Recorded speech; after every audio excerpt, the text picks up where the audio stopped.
Hey everybody, my name is MetalMusicMan. And I am Professor Lex. And this is episode 40 of the Metal and Lex podcast. We're over the hill. Woo, we guys. are so old. We have savings. We have 401ks. Oh, I've been investing in a Roth IRA. Yeah, of course. Yeah, it's just a better money market account. Everyone always says that every time I mention anything about like a Roth, like it means something to you, like it meant something to them. Yeah, they always say Roth IRA. Jeff. And they're like, oh, you gotta have a Roth IRA. Like you gotta have your you get your. Well, because it's tax. It's the you pay the taxes. I don't know. The IRA Jeff is what individual IRA. Individual retirement account or something like that. India Rail Ale. Yeah.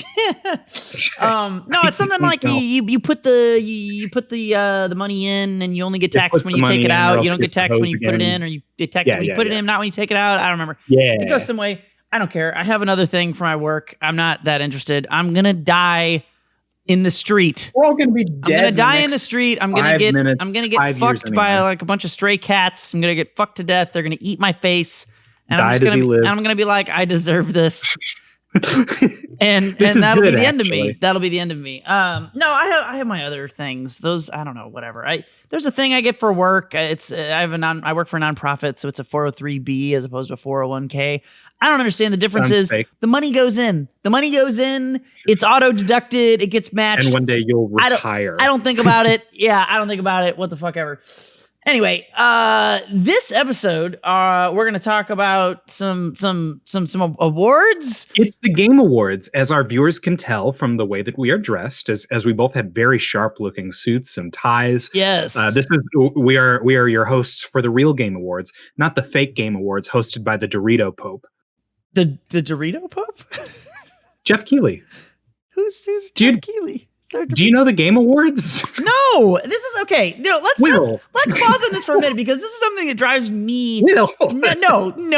I've seen like 2 seconds of the Game Awards because I know they exist. So you do know they exist. I know they exist, but like people have linked me them in the past, like, and I will look at it and just be like, this is awful. I would never watch this. This is not for me. And this is something that drives me nuts about. We talked about this actually a bit on the last episode, when I wasn't fucking zucchinis, when we talked about gatekeeping metalheads and things, and how annoying like the average like metal person is. And then T-Mac sent me this DM that was 50 pages long because he was bored at work. But the gist of it was like, oh, I totally know what you mean, Will. I feel the same way about like annoying people who like dumb shit in like anime or whatever. I feel like the Game Awards is like one of those things where I am this giant gamer man, and then I see people watching the Game Awards and talking about it and enjoying its time, and it feels completely alien to me. I feel like I'm not even from the same planet as someone. It's like whenever somebody's like, oh, did you hear so-and-so won a Grammy? I'm like, have you ever watched the Grammys? Because like, I'm not saying it's not fun to watch like a weird performance here and there or whatever, but there was a year where Jethro Tull won Best Metal Band. That's just folk music. Nothing against Jethro Tull, but those awards don't make any fucking sense. They're not for me.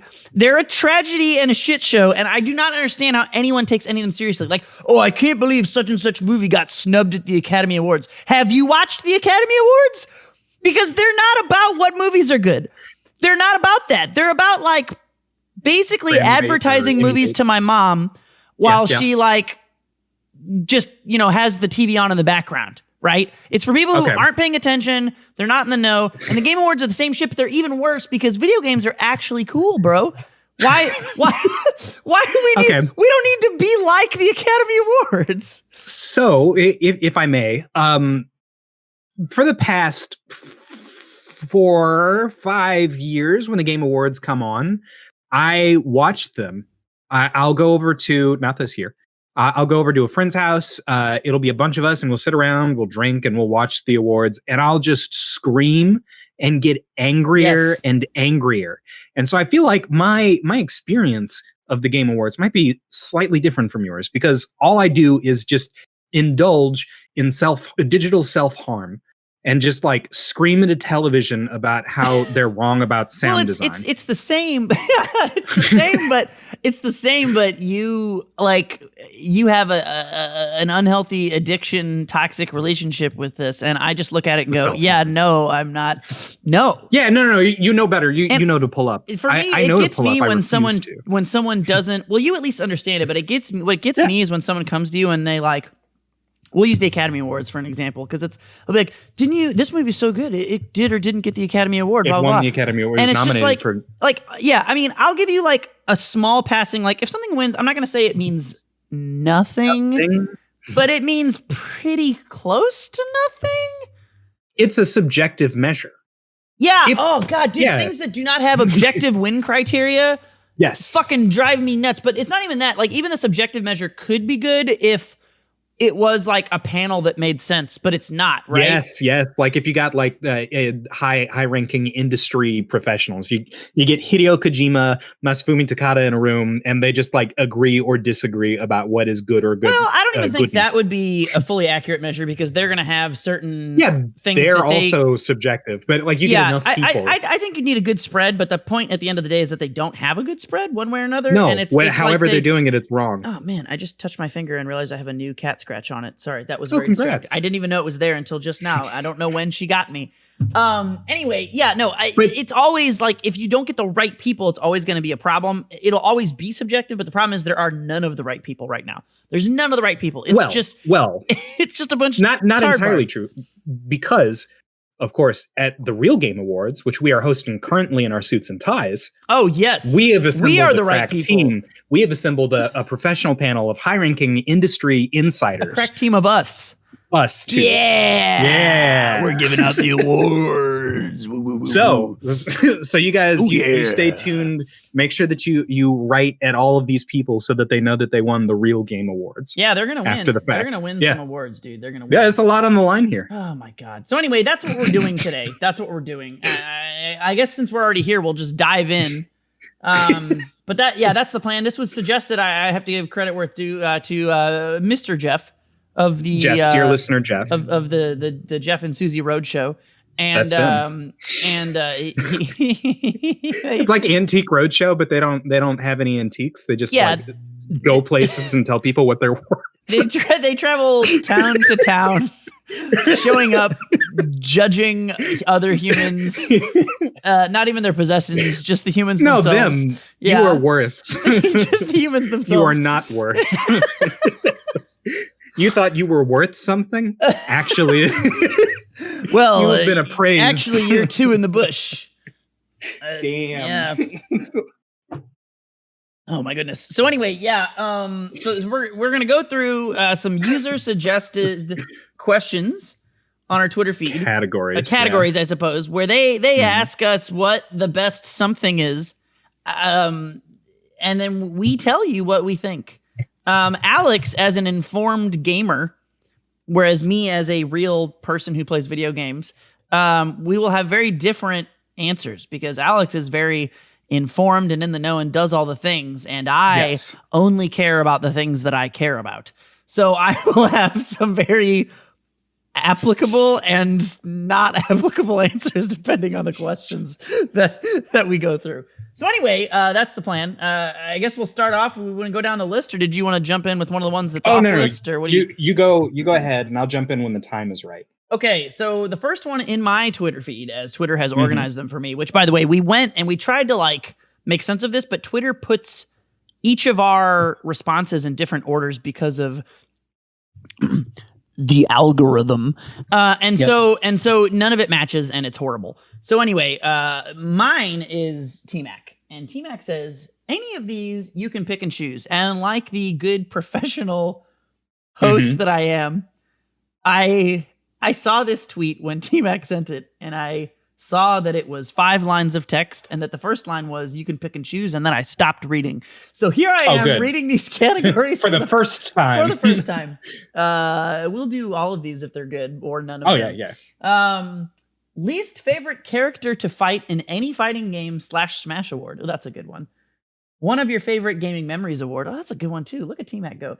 Favorite video game composer or favorite video game OST. That one's shit. Alex can answer that one.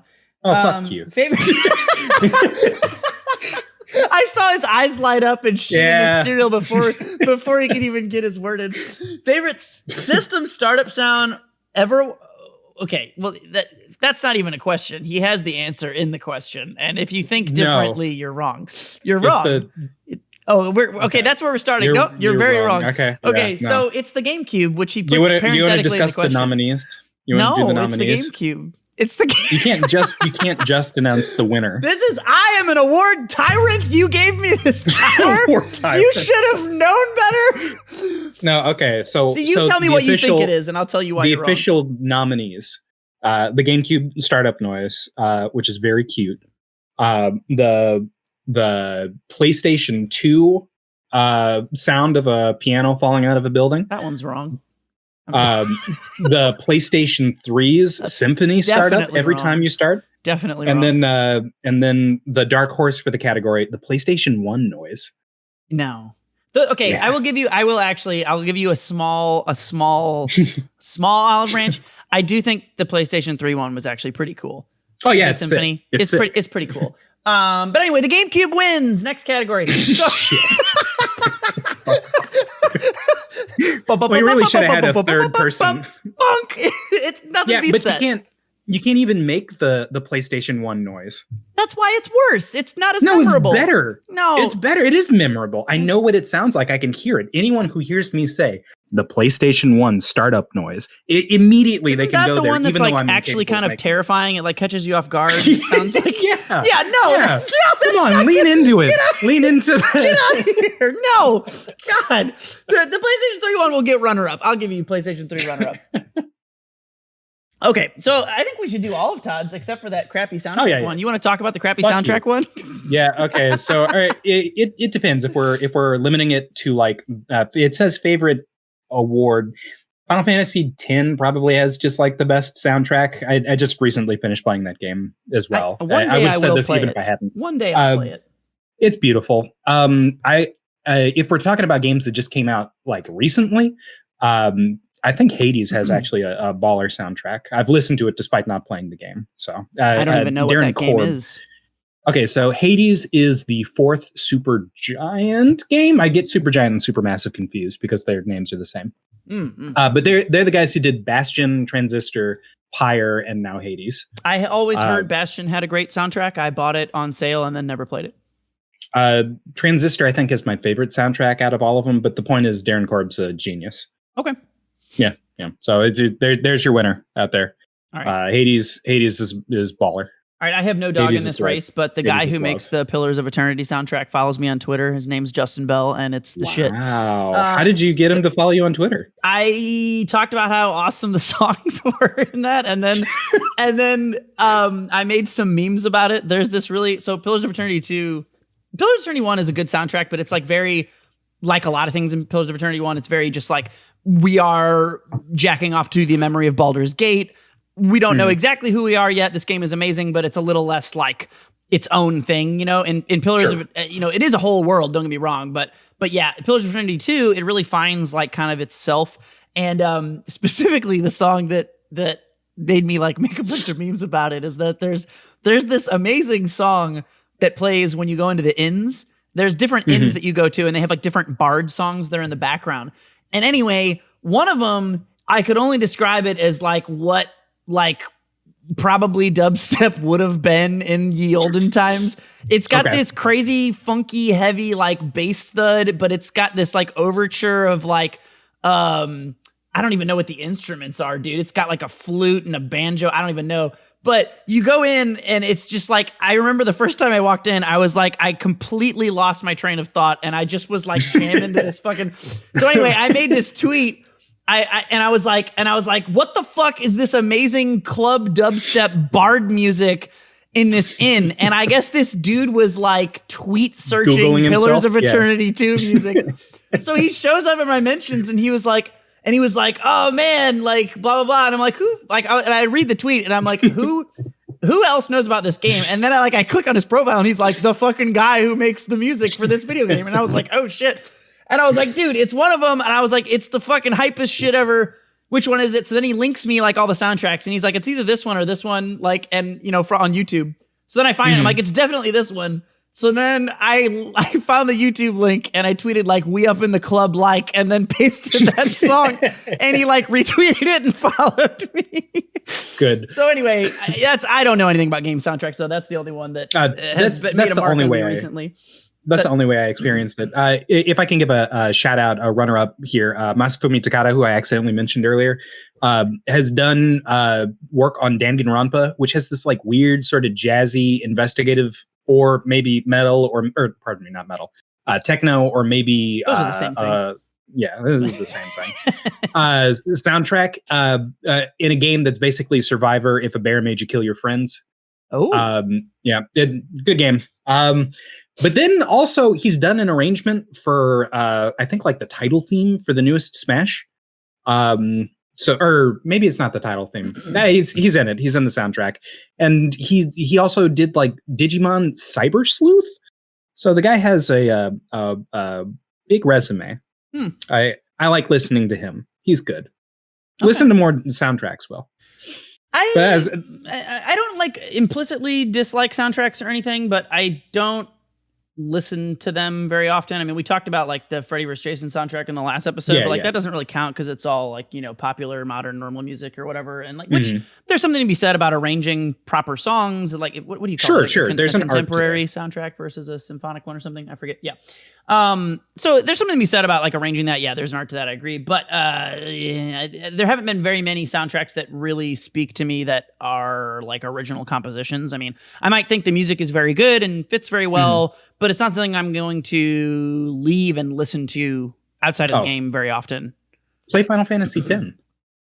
You know what's really going to be great is when I have the exact same opinion even after I play it and it angers you. No, I just don't, we don't have to worry about that happening. Yeah, those don't really speak to me. I don't know why. Like it doesn't mean I don't like them or I don't appreciate them, but like they don't. I don't want to like. I don't understand people who sit around and listen to soundtracks like as their like normal music. I have seen like Hylian and T-Max say that where they're like, oh yeah, I'm just fucking driving around listening to the Sonic 3 soundtrack, and all I can think is, what the fuck is wrong with you? What the fuck is wrong with you? The Sonic 3 soundtrack was ghostwritten by Michael Jackson. It's actually really good. It is. No, I don't even think it's bad. I like Sonic music. Who doesn't like Sonic music? I was bumping Streets of Rage in my car yesterday. Yeah, you were talking. You were talking about that. Like, I like that, but I don't want to listen to it. I don't want like. It isn't music that I coward. It isn't music that I like want to sit down and listen to. Like, it's just a very different thing to me. I don't know. Like, it's just not what I. You haven't played the right games. That's the only thing. You're gonna play Final Fantasy X. You're mentioning it still doesn't. Play Final Fantasy X. Well, not that one. All right. Well, when you play it, then you'll be able to go back and listen to Streets of Rage in your car. Okay, we'll see. That we're pinning that for another time. Okay. So, favorite fighting game memories, or we don't need to spend a lot of time on because I think we have already basically had that podcast. And that was the one. My one set with Jordan is probably one of my favorites. There's other things I've done like winning my first tournaments or whatever for various games like Street Fighter 4 and all that. So like we already had that podcast. So, I mean, those are all up there, unless you have a particular one. I'll say it real quick. My first Marvel 3 win, I was playing against JJJ in grand finals, and it was really tense because I had to navigate Morgan fireballs before that was a thing. And isn't this the one you did on our episode? This is the one. Yeah, probably. Yeah, where you were smarter than him. I unconsciously was holding. Oh well, yeah. No. No, this is I beat him in this one. Yeah. Oh, okay. I was playing. It was really tense, and I was unconsciously holding my breath in the final seconds to try and cut through, and then like I beat him, and I got the win screen, and I stood up, and I went. I wanted to woo, real Ric Flair hours, but since I was out of breath, I went. I could swear this is the story you told because I remember your out of breath one, but maybe no, it's a different memory. The other time I outsmarted JJJ, but it didn't matter. It didn't matter. That was a different wonderful experience where I was like, I got into his head, I knew what I was doing, my plan worked, and I still lost. Sometimes you just make the weird woo noise, dude. I did weird high pitched woo, and I think no one was surprised with me though because I'm me. So but yeah, you sometimes you gotta get those in. And then going backwards back to the first one that T-Max said, least favorite character to fight in any fighting game and or Smash award. Okay. Oh man. I don't know if I could pick a singular one off the top of my head. Elena is certainly up there from Street Fighter 4. We already know this. Well, that causes you like real PTSD. It does. Elena is very high. Brawl Olimar is very high. And Brawlamar. Yeah, Brawl Olimar and Elena are, I think, two of the Brawl Say Olimar. Brawlamar. Brawl Olimar. It's got to have both. But those are two of the most atrociously designed characters that were also just good and meta centralizing. In Ultimate, probably Inkling is my least favorite character to play against by a large margin. It's Palutena. You cut out there. Something Palutena? Palutena, yeah. For me. Palutena for you is your least favorite to fight. Yeah. It's a lot of people's. I don't get it. I don't mind her nearly as much as some of the other characters. Yeah, it's probably Inkling for me. I just hate, like, it's a constant chase for me, which you would think would be, like, thrilling, but I never get it. So. It just never. It's like hell. Yeah. No, she's definitely a whore. Don't get me wrong. Like I'm not. But she's nowhere near that level. She's just, to me, Palutena is just a top tier character. I feel the same way about like Lucina. Everybody always bitches about. I'm like, they're just good characters. Like they're not like egregiously. It's not fun for me to fight a Palutena. I think I don't have a lot of fun fighting Palutena, but I feel like Inkling is like everything they do makes me think at once that the player thinks they're good, that they're too dumb to know that they're not good, and that they didn't even intend to do what they did when they did it. That is every Inkling player. They're like, got him. I fucking dashed. I dashed and conveniently all your shit whiffed. Or like, oh no, do you know how hard it is to cancel roller? Shut the fuck up. Inkling might be the worst. Ultimate Inkling might tilt me more. Here's the thing. Ultimate Inkling might tilt you more than Dragon Quest Hero. Oh yeah, Hero's not even on this list. I don't like Hero. Don't get me wrong. Wow. I think people very highly overestimate the amount that I hate Hero. I think people think I hate Hero more than I do, just because I am very adamant that his design is anti-competitive, and it is. Okay, but that's a different thing, right? That's a different thing. Like I do think Hero has no place in a competitive game. I do think Hero should be banned. I don't think Hero's OP. I don't hate playing against Hero in terms of the way the match fights out. I do hate every time he does his dumb RNG thing and it kills me. But like he's not nearly like Inkling's design to me is just like things happen that the Inkling player doesn't even intend, and they like act like they're like, oh yeah, I got you with that fucking like a roller canceled into another roller. I'm so sick. Or like, oops, I hit B and jizzed on the ground and now you're slow. So you can't avoid like you tried to edge guard me and my recovery is such horseshit that you basically just never get to edge guard me. So haha, now I have stage control. And so then you don't edge guard them and you try and ledge trap them and they're like, I'm really good at this too. Basically, I just get to have stage control. It is a free character. It is a character that just carries so hard. It's like if it's your same gripes about Elena, except at least with Elena, no one feels smug while they're playing her. People try to feel smug, but they know better. They know. Yeah, exactly. I think, Elena was... No one's like, oh, I'm so slick, I low-profiled your crouch light kick. Like... Yes. Well, they do say that, but you can tell they know. I think the thing that annoys me more about Inkling is that the player doesn't know as much. Okay. Like when they say that, like, and that makes me just want to kill them, dude. Like, it's just like, I hate that fucking character so fucking much, dude. It's probably Inkling and Ultimate, the more I think about this. Because even Brawl Olimar and Street Fighter 4 Elena, they're better characters, and they were honestly more prevalent in the meta. I feel like there were... I think it's hard too because the way the game is, now that I'm thinking about this, right? Because like I think there's a lot of free dumb shit in Ultimate, but it feels like it's a more of like a two-way street. Whereas like Inkling is this character that they basically can play like a campy brawl character, and then they still benefit from the random quote unquote nature of Ultimate, where they're camping, they're unapproachable, everything they do is completely safe. But then they can just like throw out bullshit, and then they get like the full benefit of like a full roller berry and just like kill you or whatever. Like it feels like they don't belong in the game. Like they belong in a different game. Like, yeah, I hate that character. Like design. Splatoon. Like Splatoon. Elena, at least, I don't know. God, that's just so hard. That's hard. But I think, I don't know. The more I think about it out loud, I'm just more annoyed by Inkling in Ultimate than I am. But it could be that I'm farther removed too. So that's hard. Anyway, those are the characters for me. I don't think you even said any. Do you want to talk about characters that you hate? So I stopped playing Phoenix and Ultimate Marvel because of Spencer. There was just this random Spencer online who killed my 2 characters and had the life lead. Phoenix, and then right? ran away. No, Phoenix, Jean Grey. Phoenix. Okay. Yeah. I only play Phoenix Wright because he's fun. I was playing Phoenix competitively for a while, but then the Spencer fucking grappled, and he's got an air dash, and you wouldn't think that his moves would be that good, but his mobility options are just way better than they should be. He evaded me. I can teleport. I can be anywhere I want, and he somehow ran away from me for 60 seconds. It was like the Palutena story all over again. I hated it. And it was just so not fun because all he did was like zip away. It would be one thing if I was like ducking under Morrigan fireballs and trying to because like that's oppressive. It's inherently stronger, but it's just run away. Like he's not engaging at all. You're saying? Yep. Yeah. I'm sure it was really fun for him, and I'm sure it was really fun to watch. But I did not enjoy being a part of that.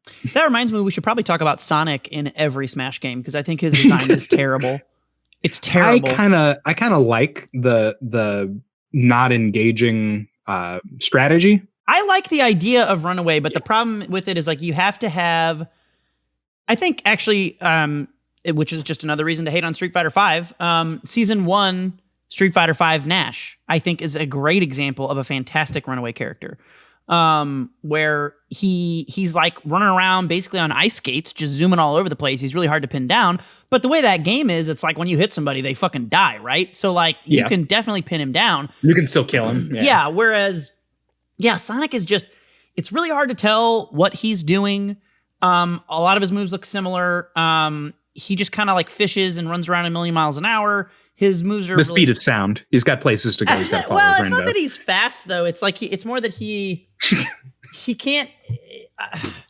I know that you didn't play Sonic Adventure 2 Battle, but at the speed of sound. It's a song. Good. I only know it because other people. Everyone makes the joke. I don't even know. Good. That's fine. I've never played it. That's another weird stolen valor. That's another weird. I am not part of the gamer hive mind thing. Where like everyone's like, well, you're a gamer. How do you not know about this? No, I just don't play all you gamer normies. Okay, I'm not a gamer normie. All right, I don't have those genes. I didn't play all those weird games. Hold on. All right, you're somehow trying to position yourself above the rest of us who have played this game. Yeah, I'm more hipster. Not having played it. Yes. Hipster or just like unindoctrinated? How do you want to play this? Those both sound like positive things to me. In fact, being unindoctrinated sounds more positive. So thank you. Yes, you are all indoctrinated to the cult of popular video games. I am above you plebeians. Come at me on my mountain of it's not a mountain, it's a valley. It's a valley because you don't have any experience in the games. No, you're all in the valley, the masses. I am looking down upon you from my airy mountain of superiority. This is like Plato's cave metaphor. I'm on like a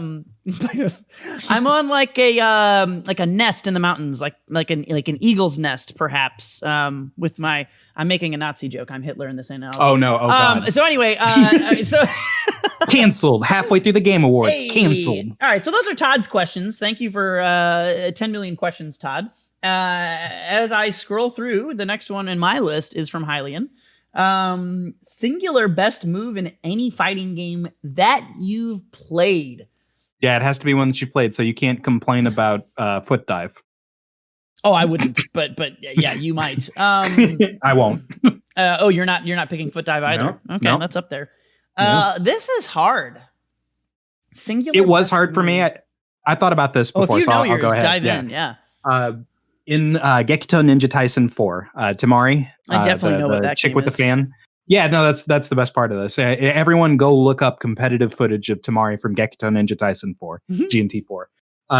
Her jump B, it's a 3D fighter, right? So like Tekken. Her jump B, she gets in the air. Isaac's head is in my cord. Okay.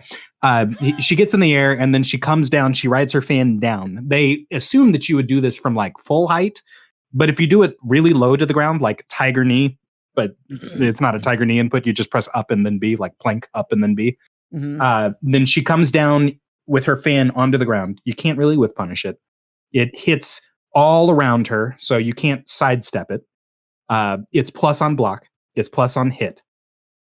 There's nothing that you can do except not be playing this game against Tamari. She's also not the best character in the game, but it combos into itself.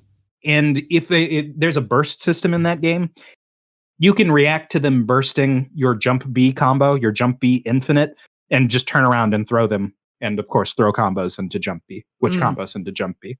Costs you no meter, builds bar. It's the best move in fighting games that I can think of. It's the best one. Yep. Oh man, this is really, really tough. I cannot pick a single one off the top of my head, so I'm going to. Damn, give me some nominees. I'm gonna rapid fire a couple really quickly. I think several of them are probably from Brawl. Okay, you did play that game, Brawl so that's not Brawl stolen is a valor. really busted game. Like, I know everybody knows it, they quote unquote know it's broken, but I don't really think they know why. Like, I don't think they understand how good certain things were. I think both Falco Laser and Falco Phantasm are among the best moves in any game. It doesn't spike, does it? It does. All right, never mind. Phantasm might be better than Laser, and Falco Laser in Brawl is batshit good. Like, Falco Laser in Brawl is maybe one of the best projectiles in any game. But I'm gonna put Phantasm above it. Here's why Phantasm is stupid as fuck in Brawl. So for those of you who play Ultimate and Smash 4, what you might not know is that in Melee and Brawl, Falco Phantasm, if you shield it, he still goes through you. He doesn't stop on your shield. So he goes through. You can. So if you can't really punish it. Well, it's spacing dependent, right? Sure. It depends. So it depends on, where it ends. And also you can shorten it, right? Yeah. We'll get to that in a moment. Okay.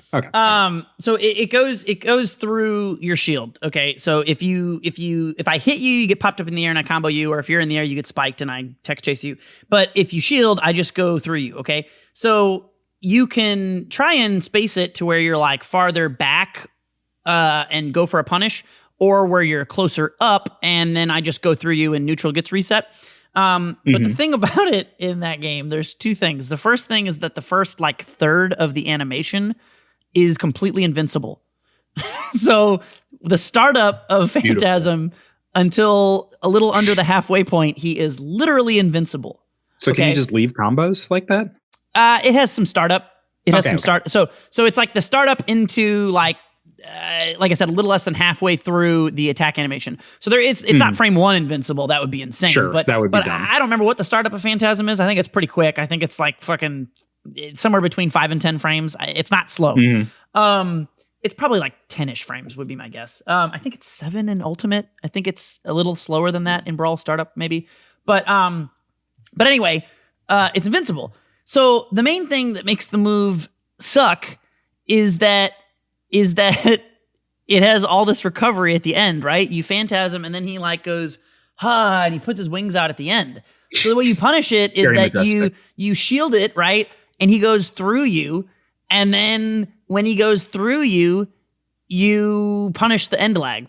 But if, like the lasers, if you do Phantasm in the air, it has like basically almost no recovery because your landing your landing animation cancels.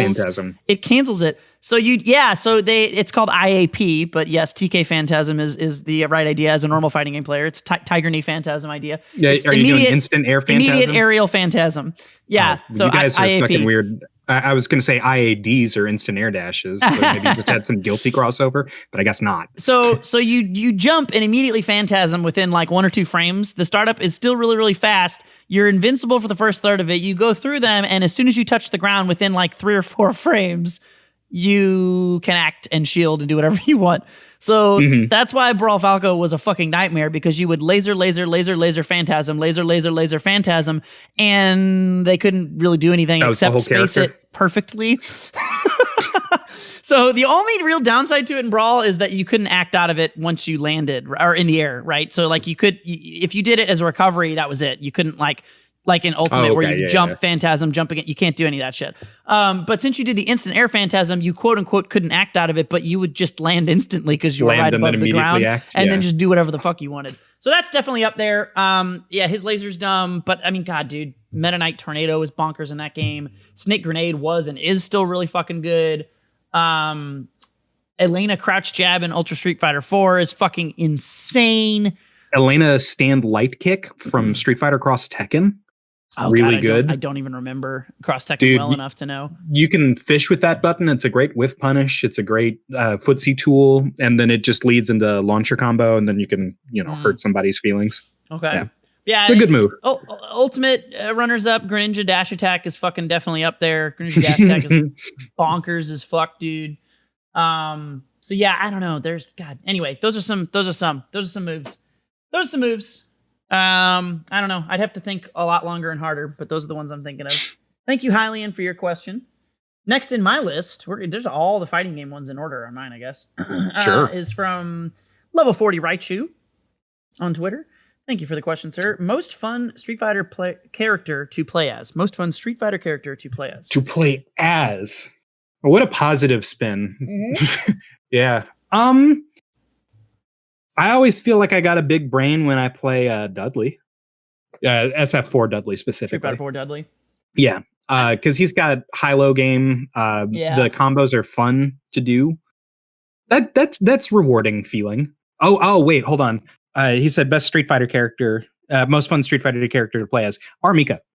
I take it all back. Street Fighter 5 Armika is the most fun I've had playing that game. Because she's so fucking stupid. I hate you so much. You don't have to think when you play her. You can just turn your brain all the way off. Why did I not mention any Street Fighter 5 characters in the other question? This is you're giving me PTSD, and I'm remembering how many of them are awful. And Armika... Or shit. Oh, she's up there. Street Fighter 5 Armika. Yeah. Can I go back in time and add Street Fighter 5 Armika? I fucking turned my brain off trying not to think about Street Fighter 5. And fuck Armika in Street Fighter 5. Oh my God. So she had this really good button in Stand Medium Punch, which was sort of disjointed. She puts her hands way out in front of her, and it comboed, past tense, into her Irish Whip move, which if you don't wrestle, you grab them and you throw them off the belt, and then they come back and you can just hurt their feelings. She could do that. She could fish with her crouch heavy punch, and if your opponent was stupid enough to take life off of you, then you got access to her V trigger, which lets you have an assist, a Marvel versus Capcom assist that shows up briefly. Yep. It just feels so good to play her. You always feel like your brain is big. There's no downsides, except that they eventually patched her to make her fair. She's still bullshit. Oh, she's still just bullshit. Less bullshit than she was. Yeah. She has a really good normal jump in attack, and then an obnoxiously delayed body splash option. Yep. So she's extremely hard to anti-air in a game where anti-airs suck. I forgot I got fucking knocked into losers by a really shitty idiot Armika at Evo. Sounds right. And you don't have to be good to play her. I was so mad. His friends were all like fucking cheering him on, telling him he was doing good shit. He was doing the dumbest, worst shit. So anyway, I lost, but this is where you can all suck my dick, because I know what you're thinking, like Metal, like, oh, well, you lost to him, you must not. Ugh. So anyway, I beat him in the same pool. The second time, I destroyed him. I destroyed him. And it was so satisfying seeing the sadness in all of his friends' faces, his face. I gave him the no eye contact, walk away handshake. I hated that man so much. I hated him so much. He thought he knew what he was doing. He did the dumbest shit. and I had never seen anyone be quite as stupid as he was being. And that character, oh my God. So anyway, I then lost to Allura in a really, really good set. And this is something that people always like, well, why do you like Laura's design in Street Fighter V and not Armika? They're totally different. Like, people assume I don't like Unga Bunga. Laura is, in my opinion, a very good Unga Bunga design because you can zone her out, right? She has a hard time getting in. And when Laura gets in, she shits on you. But you're like, she earned the get in. She gets the setup. You play her. Armika both does not earn getting in, does not care about or even have to think about how to get in, and when she gets in is just as bullshit, if not even more bullshit. Yeah. Fuck that. Laura. God damn, why did this is the fucking this is the mental fucking booby trap I have to play on myself, right? To not think about Street Fighter V when we're talking about shitty characters. I didn't even think about Street Fighter V characters and how fucking awful they are because I just try not to think about that game. Street Fighter V in general. Yeah. Going back to Todd's question about least favorite character to fight against, my answer is the entire game of Street Fighter V. God damn it. Okay, I have to stop. Anyway, yes, that's okay. Armika. Okay. Armika. Oh, very fun. Who's your fun character my to play most fun, I'm going to answer this interestingly because he doesn't specify a game. He says Street Fighter. He just says Street Fighter. He doesn't specify a game, is what I'm getting at. Okay. He specifies an IP. I think across the board, this is maybe boring to some people, but I have to say Ryu. He's fun in every single game. Oh, yeah. Yeah, it is boring. He's cool in every game. You said you're going to answer this interestingly. I like him. And then you're like, fucking Ryu, man. I like Shotos. him. No, but I think that's, well, okay. All right, fine. Yeah, you are you. So you would have that. So I meant like the question itself. I didn't say you're going to like my answer. Yeah. But like, I think if you're saying like across Street Fighter, dude, Ryu is fun as fuck. But if you want some more specific answers because you're Alex and you hate what I just said. I don't hate it. I just think it's very indicative of you. I think Street Fighter 2. Oh, absolutely. I think Street Fighter 2, I would go with Guile, though, because that is the most aggro I'm aware of Guile ever having been. Because he has fucking throw loops, basically. Like, and it's fucking sick because his zoning is still really, really good. But then when you get in, you can fucking throw loop the shit out of people. Guile can do that in every game, but like, and he had like more of it in 5 early on until he nerfed the shit out of it. He has almost no throw loops in 4, but you can do it in any game with him. It's just like a matter of, I guess the absurdity of it is so much higher in Street Fighter 2, where you throw them and throw them and throw them and throw them and throw them. So that's pretty fun, but his zoning's still really good. That's really fun. I think if I picked for the most fun character overall, God, that's really tough. I have a lot of fun doing jab hands, and I think nothing is more fun than hitting someone with a Honda stand hard kick in neutral. You've played me. You hear me giggle every time I do it. You do giggle every single time. You son of a bitch. You son of a bitch. That's really tough in 4. I mean, obviously, I really like Oni personally, but I don't know that I'd put him towards the top of the list overall because there are like a lot of matchups with him that are just not fun. God damn, dude, I'm gonna pick Ryu again. I think Ryu is so good for fucking you. fun. Stick to your guns. Don't let me change who you are. I think for Ryu is God, dude. It just everything he does works, man. Everything he does works, and I think he's super underrated in terms of his rushdown. I think he's so much better at rushdown than anybody thinks that he is. His frame traps, everything. So yeah, he's a frame trap bully. I don't know, he's man. Not really like. I just like Ryu and Guile in every game. Every game Ryu and Guile are in, I like them. I don't know what to tell you, man. They're the shit. Anyway, do you want me to keep going? Do you have some off Twitter ones you want to jump in? Oh, sure. Yeah. Okay. So Susan we have some writes, people who don't use the tweets. They don't fleet. Social media adjacent. Susie asks, or for best and worst self-care game. Oh. So Alex already answered this for me, and I don't know that there's a better answer for this other than that the best and worst are both World of Warcraft. Which he said that, and I was like, yeah, I don't really know that so anyway, I think that's my answer is Alex's answer for me. Oh, yeah. Yeah, sorry. I didn't mean to take your agency like that. That's a good answer. I like Tetris or something that's easy to get a flow state from. Mm-hmm. Yeah, whatever lets me slip into flow really easy. That's great for my mental health. Whenever I feel like I'm smart and good at a game. Yeah. That's a good answer.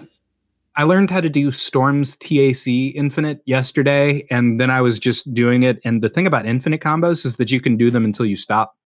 So that was good. I felt very good. Yeah.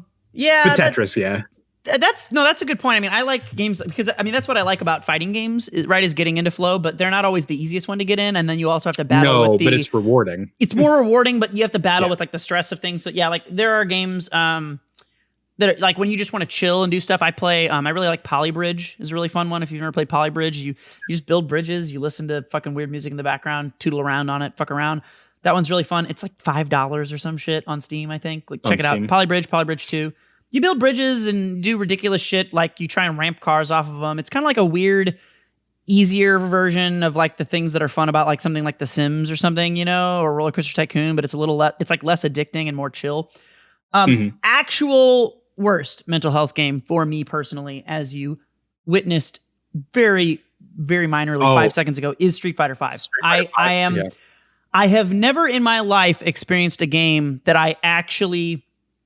Street Fighter V made me aware of the fact that I needed to take care of myself from a mental health standpoint. I would say for my entire life, I was just so fine and good to go that I just never thought about mental health really. And some of that's being younger and you don't think about things like that as much. But like Street Fighter V, as I think I've mentioned on this podcast before, coincided with a very horrible giant breakup of mine.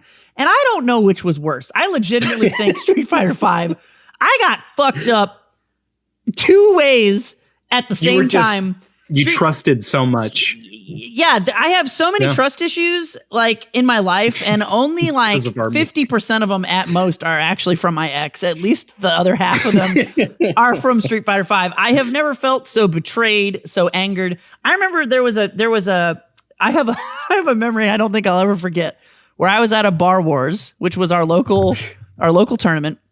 I think we've talked briefly about Hall Hawk on this podcast before. Love Hall Hawk. Great guy. Hall Hawk's a great dude, but he is also, I have to say, he is the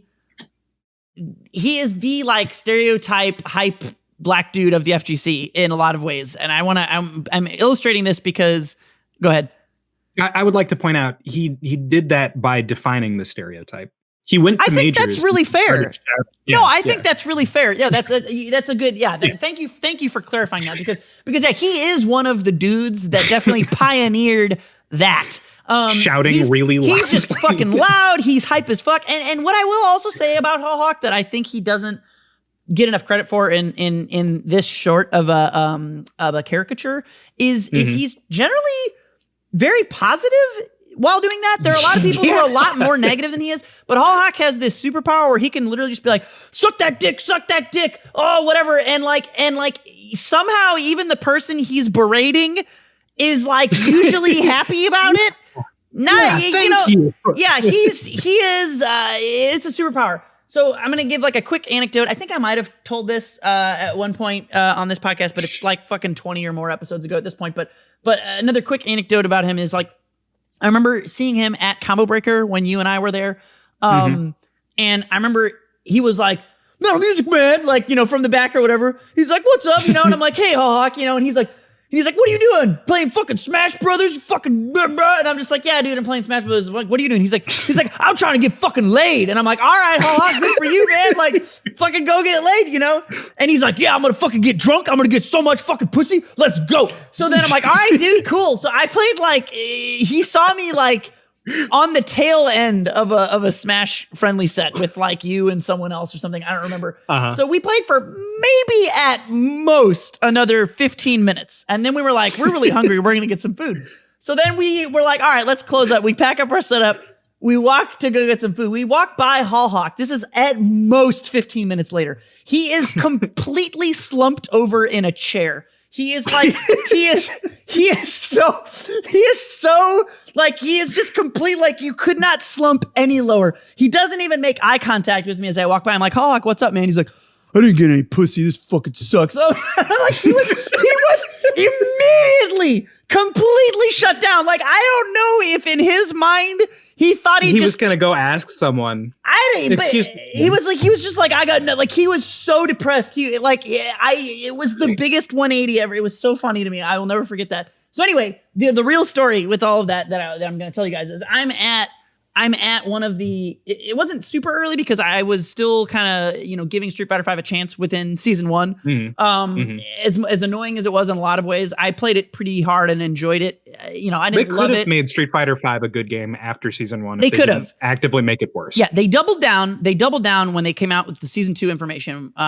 They doubled down on all the things that were bad about it, and that just threw me into this.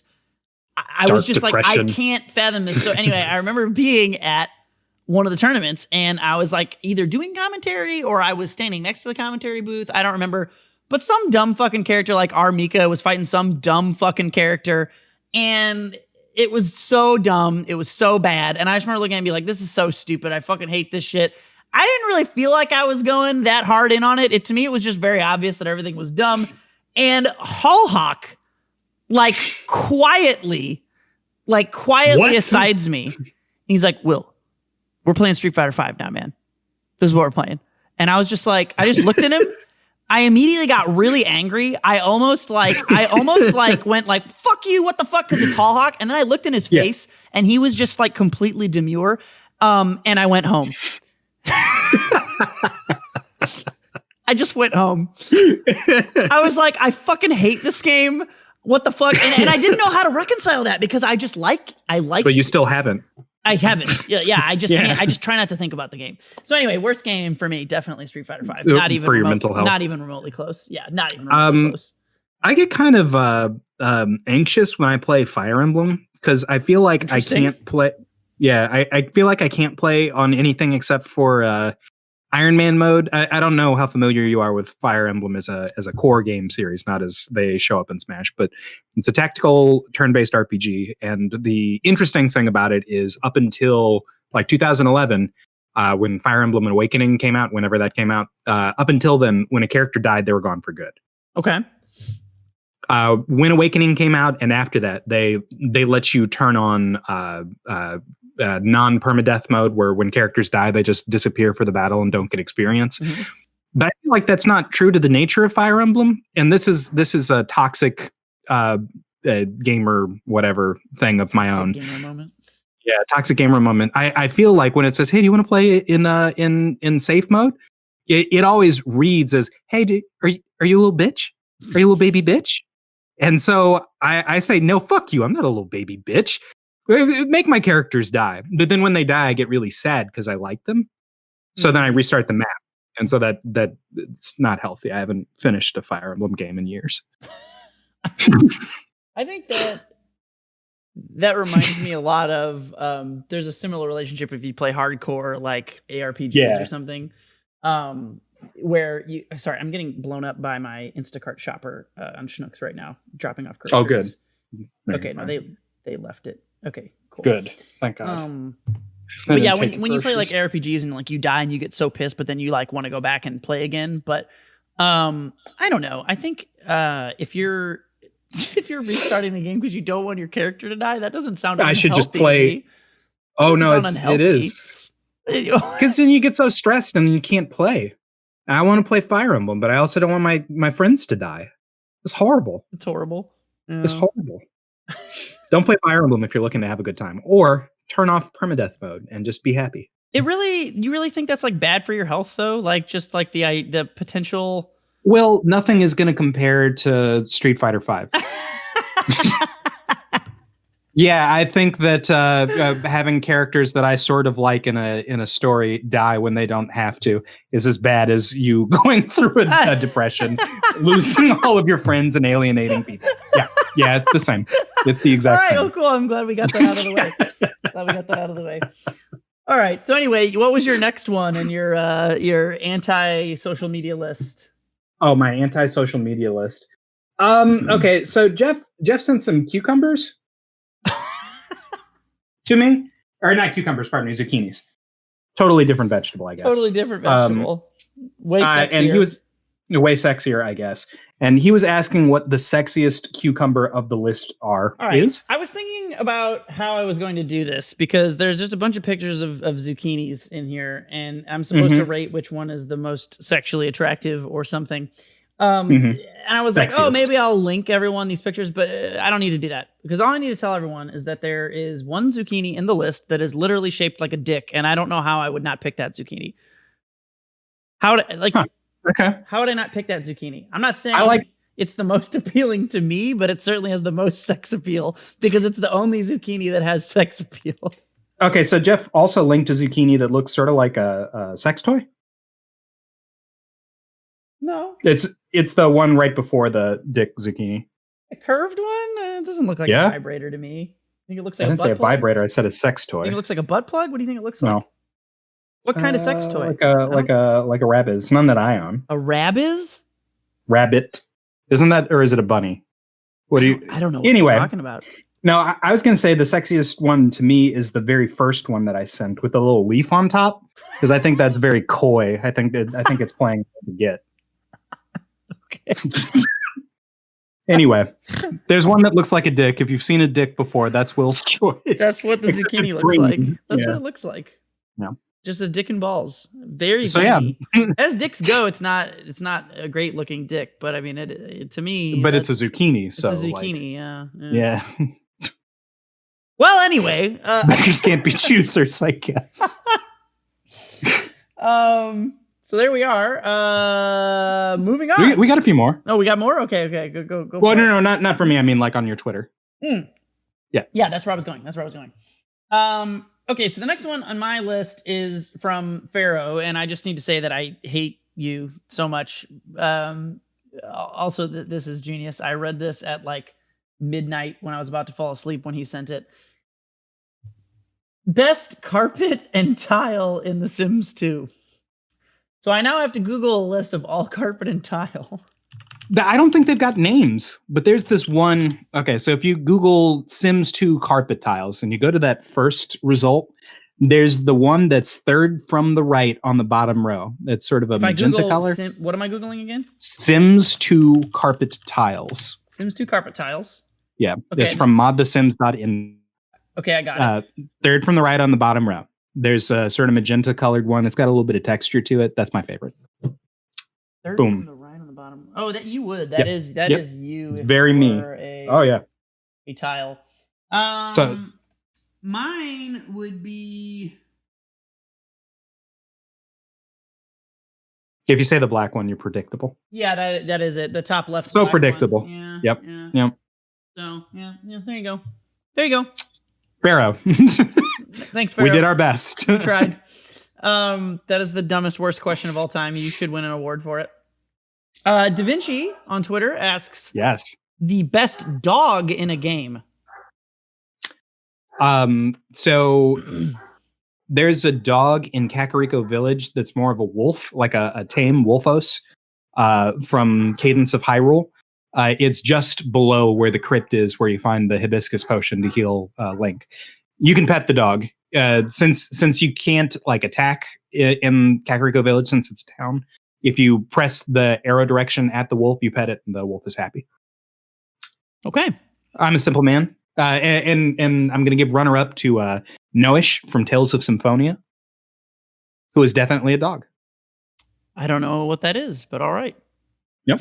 They'll know. I'm going to go with Da Vinci knows. He'll know. Yeah. He'll know. There's a pretty cute corgi pet in World of Warcraft that scoots around with his butt on the ground and drags his ass all over everything, and it's really funny. That's cute. Yeah. I'll probably go with the WoW corgi. WoW corgi. Bullshit answer that probably doesn't count. The Diablo 2 druid can transform into a werewolf. Oh no, that's weird. Yeah, that's some pet cool. play, and I'm not consenting to that. He's pretty cool. He swings his claws at things. All right, thank you, Da Vinci. Those are our doggos. I actually, when I was thinking about that the other day, I did think about that one a bit. I was like, I don't really know that many dogs in the games that I play. Other than, they're all over. Generic, just dogs running around. I mean, you got the one in the one Zelda. Is it in Twilight Princess? Is it the one where there was a dog? Which one was Do you have a dog in that? I thought that you were the dog. Yeah. There are dogs. There's one where you become a dog or something. I think it's Twilight Princess. Yeah, that's Twilight Princess. Yeah, that dog was pretty cool. I thought that was kind of You get neat. cursed. Cursed to be a doggo. Yep. Next up on Twitter, we got Talden, best visual novel video game that you will play someday soon. I'll. Is do this you want me to go trying first? To force me to play a visual novel? Is that a specific one? Okay, I've never played one though, so that's. I know. It's so tragic. Okay, so Talton, let me level with you. I got him to get Steins Gate. He's got Steins Gate. I believe I did purchased buy it. Yes. On Steam. He can play it. It's totally possible. So just harass him. That's where we're at. I do have access to the Nonary collection on PS4. So it is entirely possible that I could, because that's what Talton wants you to say. He wants you to say 999. 999? Yeah, so there's the Zero Escape trilogy, right? It's made up of 3 games, 2 of which are included in the Nonary collection. 999, 9 persons, 9 hours, 9 doors, some combination of nouns, but it's those 3 nouns. So I guess permutation would have been right. Anyway, then it's Virtue's Last Reward, and then it's Zero Time Dilemma. We only need you to play 999. Just do the one. It's good. You'll like it. There's no sex. What do you think I am, A2? Well, I mean, you in the visual novel episode of the Metal and Lex program, you expressed to me that you thought that these were some degenerate, perverted, horny shit, and this is not. It doesn't bother me that they would be. It bothers me that I think that they are, and people seem to be acting like they aren't. They aren't. It's the, as a rule. It's the betrayal, Alex. No, there's no more horny in these games than is strictly necessary. You don't do combat to have sex. But I guess, and then we'll piggyback best or worst war criminal. Best worst war criminal. That's another one from people out in the ether who don't have Twitter. Yes. Okay. War criminal. Yeah. Is this like best in terms of like the worst one? Or like the most good, least bad? Like what I don't understand the phrasing. Jeff says best war crimes. Best war crimes. Yeah. I'm gonna stick with Boob Wars. The protagonist from Boob Wars is he's mistreating his POWs. That's a war crime. Geneva Convention. Snap him up. Oh, in a game. I forgot this. In a game. It's got to be in a game. My favorite war criminal is fucking Reagan. Oh no, wait. He committed war crimes against his own people, so that doesn't count as a war crime. Thanks, NATO. Thanks, NATO. No, from a video game, Will. Oh my god. Shit. God, I haven't played many games with war crimes in them. I don't think. You're not playing the right games. Maybe don't play Boob Wars. There is a pretty good one in. Oh yeah. I can't really give you one from Pillars without ruining the storyline, but there's a pretty good one in there where everyone's kids are born and they don't have souls, and everyone's like, since they don't have souls, they just don't do anything. They're like empty husks that are alive, but they don't do anything. And so then like. There's like some guy who's like, well, we'll find some animal souls. We'll put those into your kids. That'll make them normal. And then their kids weird. Are just like a man. It's like a man, but he's got like the soul of a wolf, and he's just like trying to eat stuff, and he's all feral. And the parents just like lock him up and try not to think about him on like a mass scale. Like that's a pretty bad one. I can't tell you any more that would make it make sense. I guess if I'm playing it straight, the genophage in Mass Effect. Oh, you mentioned that one in the past. Effect, yeah, that is a good one. It's nice because like you can see the logic behind why they should do it, and also they shouldn't do that. It's bad. Yeah, no, the duality of it. Yep, the duality of it. That's good. That is good. Yeah, I think that's the best answer. Okay, genophage from Mass Effect. I haven't even played that game, win the and award. I remember you. I remember you telling me about it. That I think that's really good. Yeah, that is definitely the answer. Scrolling down on Twitter, only a few more to go here, guys. All right, we're getting into the end game now. We've got from. We'll save A2s for last, I think. Okay. So we've got from Ichiten Kasuga. That is Robin. She's from the St. Louis fighting game community. I don't know Robin, but I was going to say this appears to be an FGC person who follows me or you or us. Me, at least. She does follow me. How nice.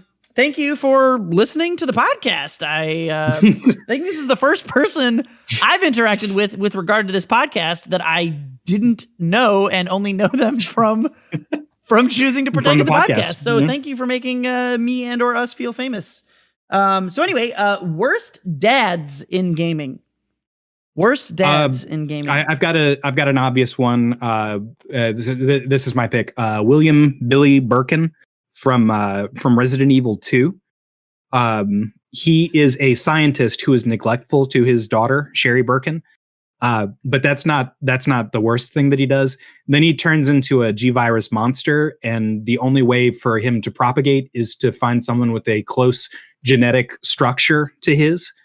And of course, that's his daughter. Oof. So, yep. Oof. Big oof. Yeah. That's a big oof. Yeah. So he infects her because they don't copulate, thank God. But he infects her so that she can become a G monstrosity like he is. It doesn't take spoilers. Anyway, the worst father. How dare you spoil me? Spoil a game that came out in 1998. Yeah, you're the worst. That was my bad. Is it cheating if I just say Nintendo? Nintendo is the worst dad. Yeah, that's fine. That's good. I think it might just be Nintendo. Nintendo is the abusive stepfather that we never wanted, never asked or deserved. Never wanted, but have. Yeah, I think that's what I'm gonna say. I'm gonna say actually just Nintendo. In a game itself, though, I think if memory serves, the dad from Heavy Rain was pretty fucking stupid. Jason, and like one of his kids Ethan dies Rain. Or something. Yep. And there's I played that game for like a little while, wanting it to be really good, and it gets awful. better.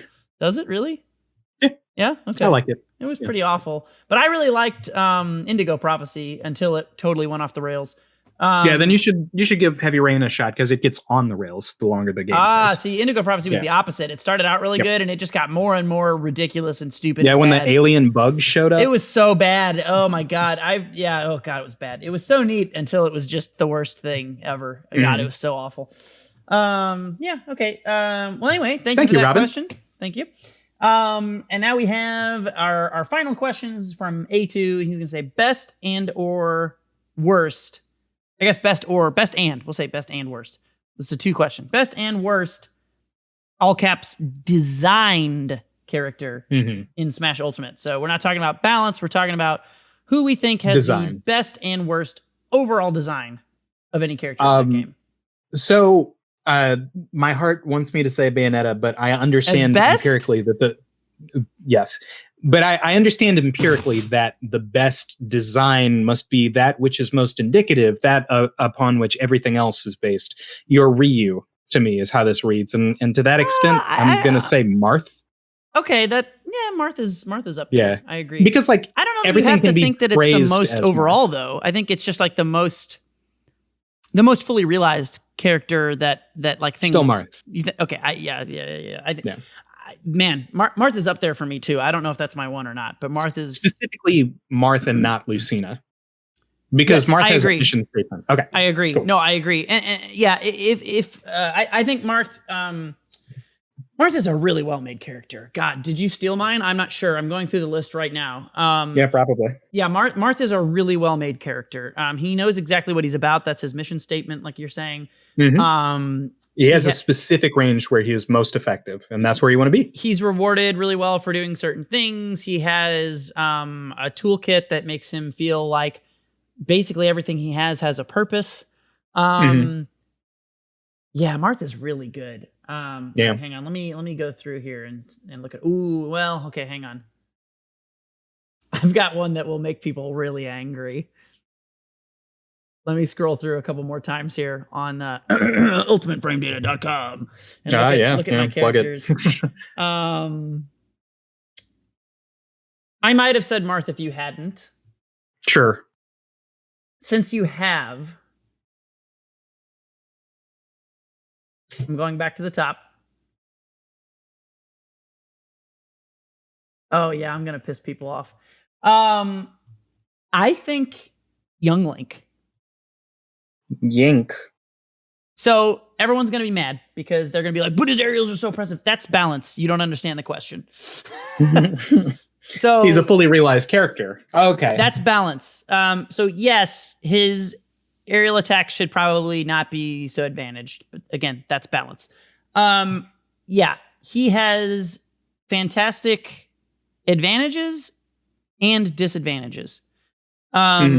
He has a very vulnerable recovery that isn't really bad in the way that, like, say, Wolf's might be. My coffee's beeping, so I'm gonna pause. Okay, yeah, I don't know if that came through, so I'll just wait. Okay, it's done beeping. He has a recovery that's it's not really a.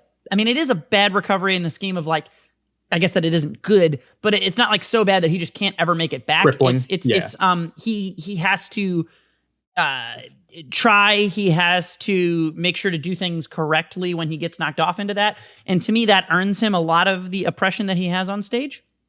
But more importantly, I think he is a fantastic example of a character who has zoning.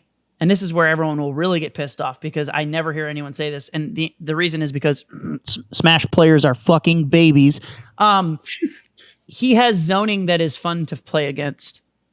I think it's very, I think it's really fun to fight against his zoning. Nuanced.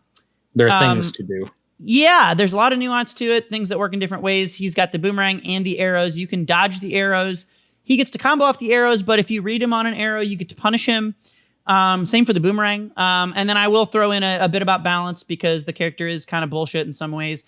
And again, that's balance, it's not design. The boomerang should not clank as well as it does the strong boomerang hit. It shouldn't clank. So that's not great. But again, to me, that's balance more than anything. I think it's okay that it clanks with some things. It clanks way harder than it should, is the main downside of that. But yeah, the bombs, the boomerangs, the arrows, they're all really fun to navigate. You can take the bomb away from him and use it for yourself. You can whiff punish him for doing arrows and boomerangs. I love fighting against Young Link. I think Young Link is probably my favorite character to fight against in Smash Ultimate, I would say. Young Link, or like maybe Spaceys, or maybe like Marth or Lucina. I like that. Very Marth. Yeah, except they're animals. Yeah, they don't have swords. And they have a gun. Basically. Aside from that, spitting image. But yeah, no, I think Young Link is really well made. So who's your worst design character, do you think, in Smash Ultimate? K. Rool. Are you serious? Yeah, because I think he's so neat. What is his thesis? What is he doing? Why is he the way he is? He's a zoner grappler. It's fucking fantastic. He's high risk, high burst, and highly. So the reason you hate him, let me tell you why you're wrong and why you're bad. Let me tell you why you're bad. You don't fucking ever take the second turn. That's why you hate K. Rool, because K. Rool's entire. I will tell you right now the answer to your question. His mission statement is that you punish him, and you don't want to do that. You want to initiate, and you can't beat him initiating, because for a fatty, all of his moves have ridiculously fast startup. The thing for him is that they all have absurd end lag. So like his dash attack is ridiculously fast, goes super far, fucks you, but he literally falls on his face and like takes a bath on the ground when it whiffs. But you just don't want to punish. You want to hit me first, and that's why I shit on you. Why is his crown transcendent? What is the cannonball so slow for? Because he needs it. You can't contest his up B? Why? Oh, yes, you can. Who made him? You hit him from the side. I love K. Rool. I think he's so fun. Who made him? He's so fun. So I think he has a great mission statement. His mission statement is that he is a fat piece of shit that doesn't care, and he's that from another planet, and that he doesn't die. You can punish him, and that you can punish him. That's his mission statement. He's an immortal crocodile. K. Rool is the very worst design character in the entire game. You're kidding me. Yeah. Okay. And he's got super armor. Why? Okay, unquestionably the worst designed character in both Smash Ultimate and in the history of Super Smash Brothers is Bayonetta. Fuck you. That character is a travesty. That's even considering how much I ranted about Inkling. The only reason I don't rant about Bayonetta is because they realized her design was a war crime. Let me go back to our war crimes in gaming.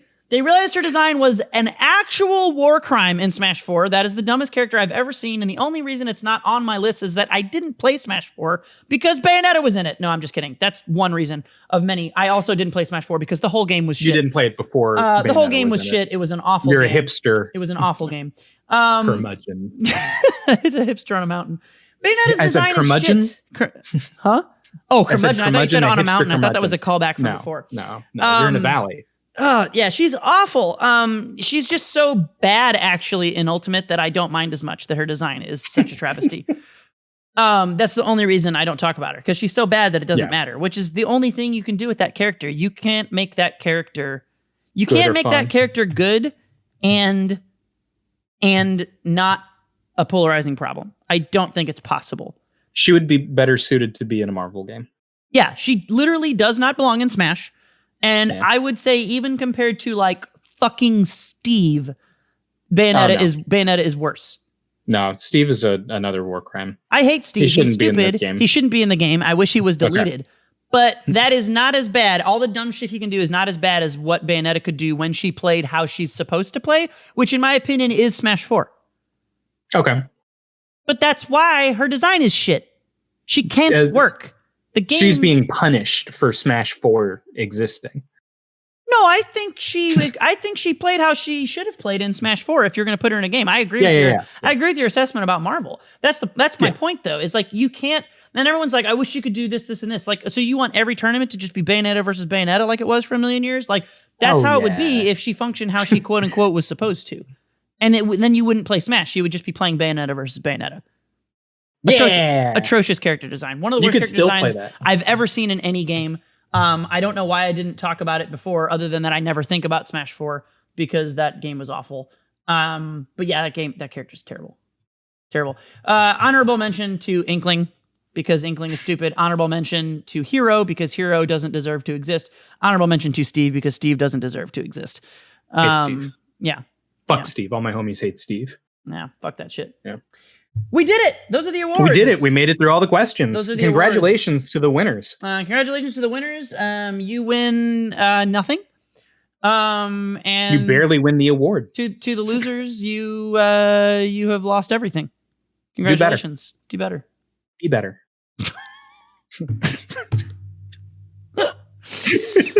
Oh no. Yeah, I guess that this concludes the awards. We hope you guys enjoyed the real game awards. Thank you for writing in. Yeah, please. Thank you for your submissions. Yeah, link this podcast episode to the Game Awards producers, please, so they can see what a real Jeff award Keighley, show looks Dorito like. Pope. The Dorito. I still don't understand that reference, but I'm gonna go with it. All right, good. I've been Metal Music Man. And I've been Professor Lex. And we will see you guys next time. Bye.